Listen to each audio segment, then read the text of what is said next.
আমাদের বয়স যেমনই হোক না কেন, বই আমাদের প্রত্যেকের কাছে একজন প্রকৃত বন্ধুর মতো।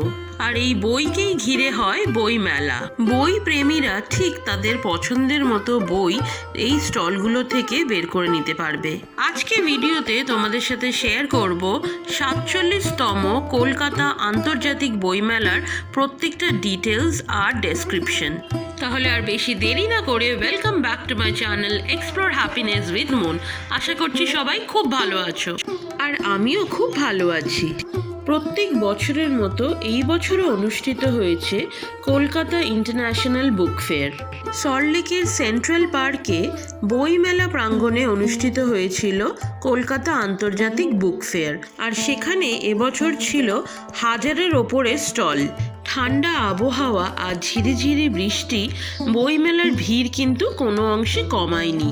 এবছরের থিম কান্ট্রি ছিল ইউকে, অর্থাৎ ইউনাইটেড কিংডম। সো তোমরা যারা ব্রিটিশ সাহিত্যকে ভীষণ পছন্দ করো, তারা এখানে নিজেদের পছন্দের মতো বই পেয়ে যেতে।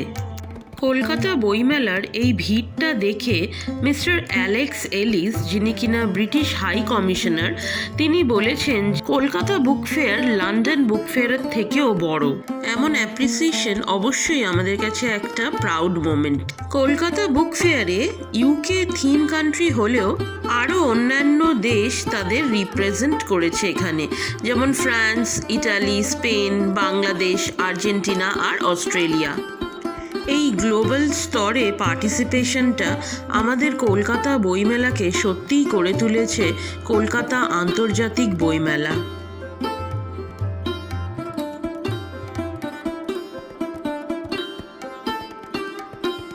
বিদেশি সাহিত্যের পাশে আমাদের দেশীয় সাহিত্য কোনো অংশে কিন্তু কম ছিল না। প্রচুর স্টলস ছিল, যেখানে ভর্তি পড়ুয়ারা আর বই প্রেমিকরা।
ভিডিওটা ভালো লাগলে লাইক, শেয়ার আর কমেন্ট করো। ধন্যবাদ।